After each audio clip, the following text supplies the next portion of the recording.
13장 15절부터 31절까지의 말씀입니다. 제가 가진 성경으로는 구약 748페이지에 있습니다. 느헤미야 13장 15절부터 31절까지 말씀을 저와 여러분이 한 절씩 교독하겠습니다. 그때에 내가 본즉 유다에서 어떤 사람이 안식일에 술틀을 밟고 곡식단을 나귀에 실어 운반하며 포도주와 포도와 무화과와 여러 가지 짐을 지고 안식일에 예루살렘에 들어와서 음식물을 팔기로 그날에 내가 경계하였고, 그 두 사람이 물고기와 각양 물건을 가져다가 안식일에 예루살렘에서도 무다 자손에게 팔기로 내가 유다의 모든 귀인들을 꾸짖어 그들에게 이르기를 너희가 어찌하여 이 악을 행하여 안식일을 범하느냐? 너희 조상들이 이같이 행하지 아니하였느냐? 그래서 우리 하나님이 너희 모든 재앙을 우리와 성배에 내리신 것이 아니냐? 그럼에도 불구하고 너희가 안식일을 범하여 진노가 이스라엘에게 더욱 심하게 임하도록 하는도다 하고, 안식일 전 예루살렘 성문이 어두워져 갈 때에 내가 성문을 닫고 안식일이 지나기 전에는 열지 말라 하고, 나를 따르는 종자 며칠 성문마다 세워 안식일에는 아무 짐도 들어오지 못하게 하였으므로 장사꾼들과 각양 물건 판자들이 한두 번 예루살렘 성 밖에서 자므로 내가 그들에게 경계하여 이르기를 너희가 어찌하여 성 밑에서 자느냐? 다시 이같이 하면 내가 잡으리라 하였더니 그 후부터는 안식일에 그들이 다시 오지 아니하였느니라. 내가 또 레위 사람에게 몸을 정결하게 하고서 성문을 지켜 안식일을 거룩하게 하라 하였느니라. 내 하나님이여 나를 위하여 이 일로 기억하옵시고 주의 크신 은혜대로 나를 아끼시옵소서. 그때에 내가 또 본즉 유다 사람이 아스돗과 암몬과 모압 여인을 맞아 아내로 삼았는데 그들의 자녀가 아스돗 방언을 절반쯤은 하여도 유다 방언은 못하니 그 하는 말이 각 족속의 방언이므로 내가 그들을 책망하고 저주하며 그들 중 몇 사람을 때리고 그들의 머리털을 뽑고 이르되 너희는 너희 딸들을 그들의 아들들에게 주지 말고 너희 아들들이나 너희를 위하여 그들의 딸을 데려오지 아니하겠다고 하나님을 가르쳐 맹세하라 하고, 또 이르기를 옛적 이스라엘 왕 솔로몬이 이 일로 범죄하지 아니하였느냐? 그는 많은 나라 중 비길성이 없이 하나님의 사랑을 입은 자라. 하나님이 그를 왕으로 삼아 온 이스라엘 다스리게 하셨으나 이방 여인이 그를 범죄하게 하였나니 너희가 이방 여인을 아내로 맞아 이 모든 큰 악을 행하여 우리 하나님께 범죄하는 것을 우리가 어찌 용납하겠느냐? 대제사장 엘리야십의 손자 요야다의 아들 하나가 호론 사람 산발렛의 사위가 되었으므로 내가 쫓아내어 나를 떠나게 하였느니라. 내 하나님이여 그들이 제사장의 직분을 더럽히고 제사장의 직분과 레위 사람에 대한 언약을 어겼사오니 그들을 기억하옵소서. 내가 이와 같이 그들에게 이방 사람을 떠나게 하여 그들을 깨끗하게 하고 또 제사장과 레위 사람의 반열을 세워 각각 자기의 일을 맡게 하고, 함께 읽겠습니다. 또 정한 기한에 나무와 처음 익은 것을 드리게 하였사오니 내 하나님이여 나를 기억하사 복을 주옵소서. 아멘. 살아계신 하나님의 말씀입니다. 안녕하세요. 평안한 한 주 보내셨나요? 이제 12월이 시작이 되었습니다. 이제 2025년도 이제 거의 한 해가 마무리되어지고 있는데요. 또 교회적으로는 2026년을 또 준비하며 또 분주하게 보내고 있습니다. 또 내년에 세울 또 일꾼들을 또 구성하고 있고요. 또 목회 방향도 계속해서 구상되고 있는 과정 가운데 있습니다. 이 모든 절차와 과정 가운데 또 하나님께서 지혜를 주시고 또 능력을 주셔서 또 내년 2026년을 잘 준비하는 한 달이 되도록 기도해 주기를 바랍니다.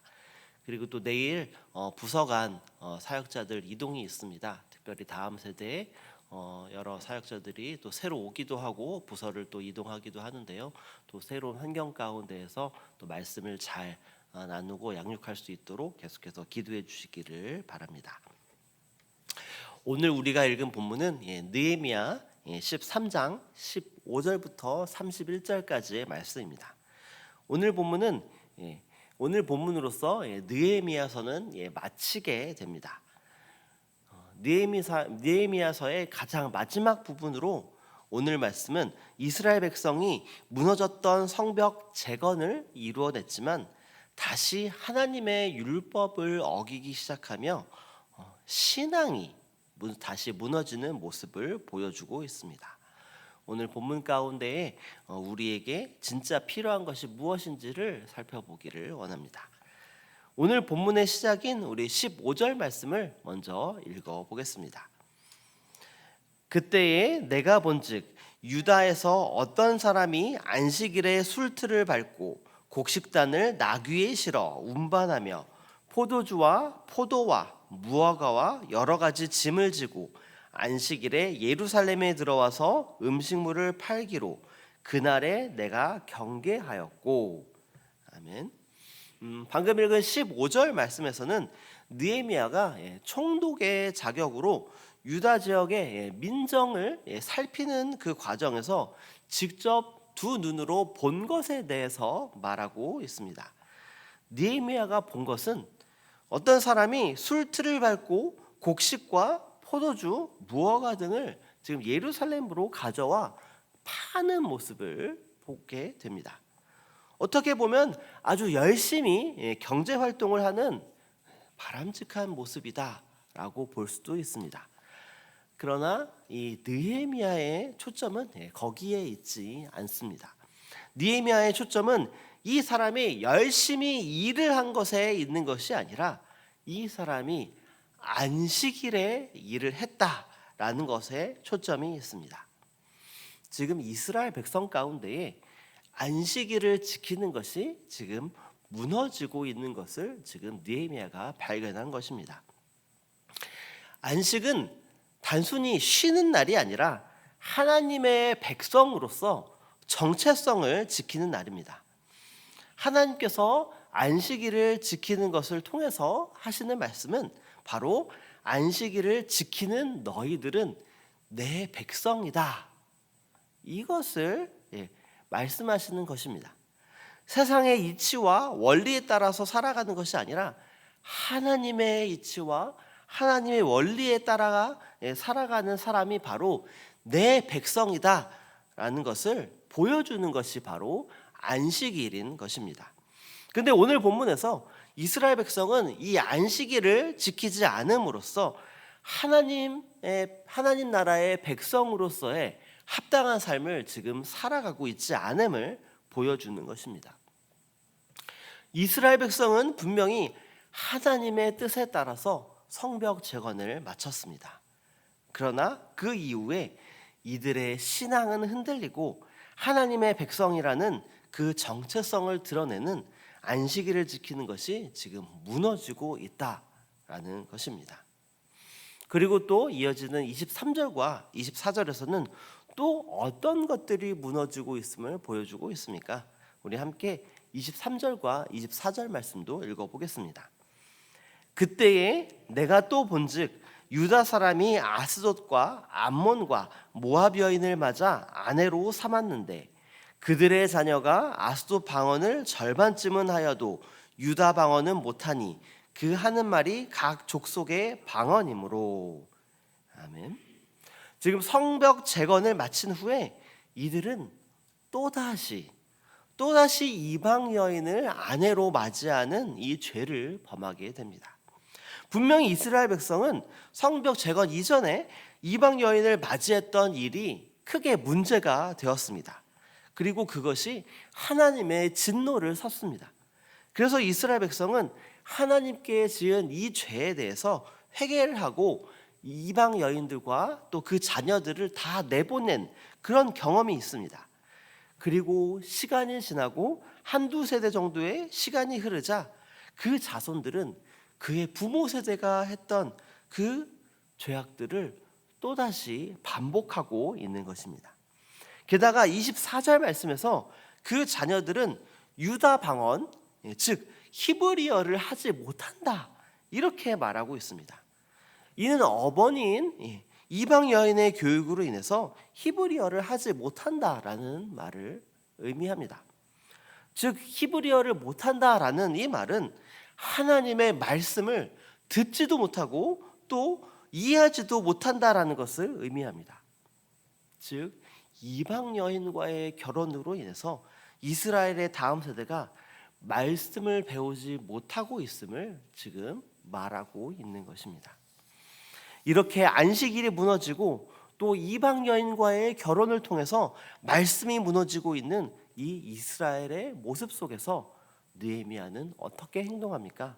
우리 함께 19절 말씀을 읽어보겠습니다.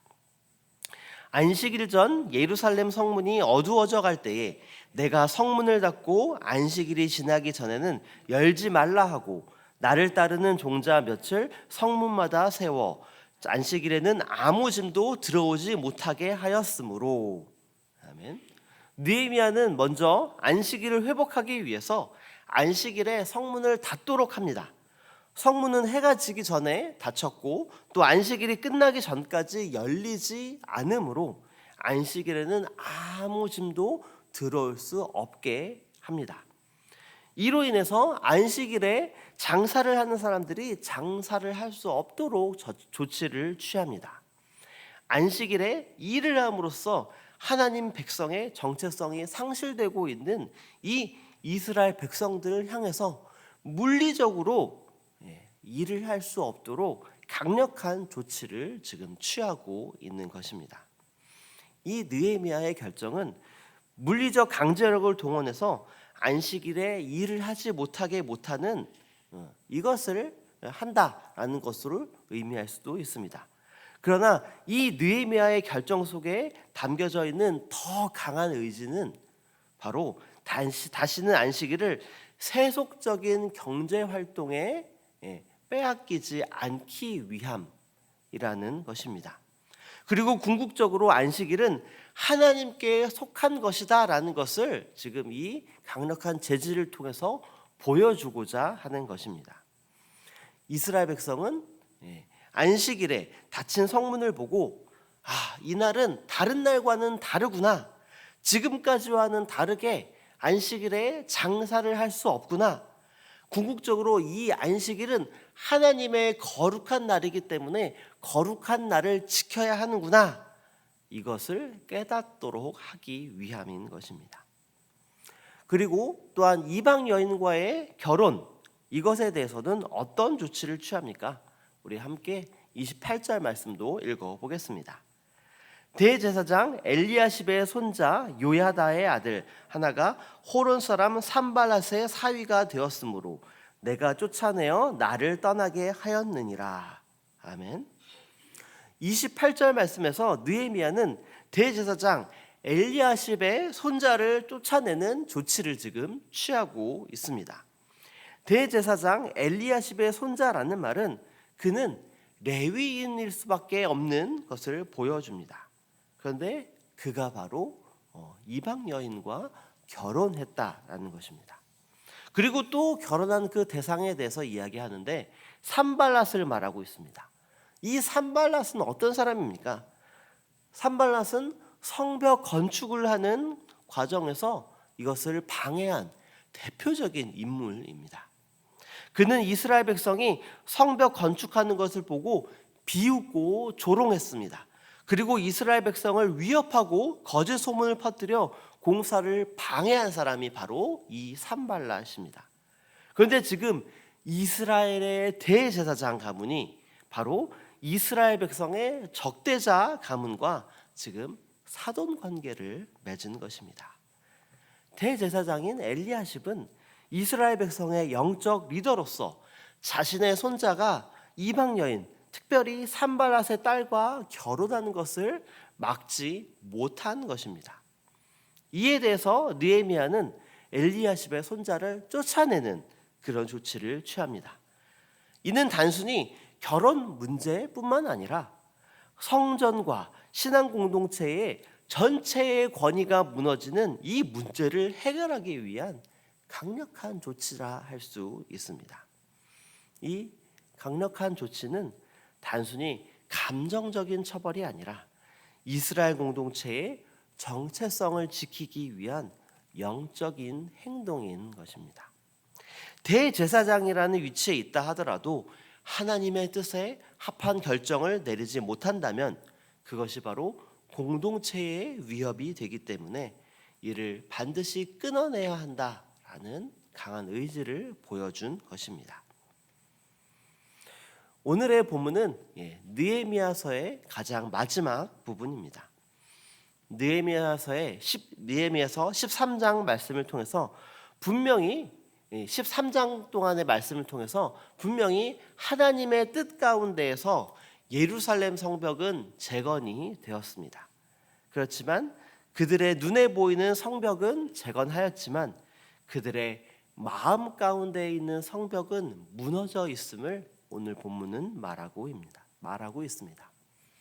안식일이 무너졌고 또 이방 여인과의 결혼으로 말씀이 무너졌으며 영적 지도자들의 거룩함 이것 또한 무너졌습니다. 이스라엘 백성은 성벽을 세우는 데에는 성공을 했지만 하나님 앞에서 자신을 지켜나가기에는 실패한 것입니다. 그러나 느헤미야는 포기하지 않았습니다. 그는 성문을 닫음으로써 이스라엘 백성이 안식일을 지키도록 하였으며 이방인과의 결혼으로 신앙을 잃어가는 영적 지도자의 가문도 쫓아내며 공동체의 정체성을 회복하려고 했습니다. 이 느헤미야의 행동은 신앙의 재건은 단번에 이루어지는 것이 아니라 끝까지 싸우며 이루어내야 하는 그런 싸움이라는 것을 보여주는 것입니다. 우리의 삶도 마찬가지입니다. 겉보기에는 눈에 보이는 튼튼한 성벽을 세운 것처럼 우리의 삶 가운데서도 보이는 것이 있을 수 있습니다.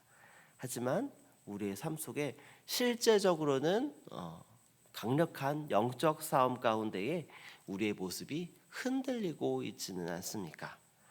세상의 이치와 타협하여 하나님 나라의 백성으로서의 그 정체성을 상실해가며 살아가고 있지는 않습니까? 이런 상황 속에서 더욱더 하나님을 의지하며 나아가는 저 여러분 되시기를 소망합니다.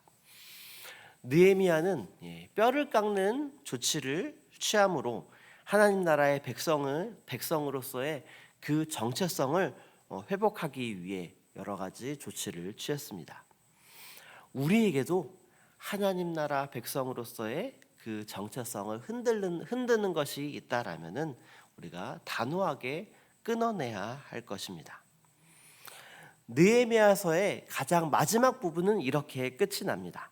우리 함께 31절 말씀을 읽어보겠습니다.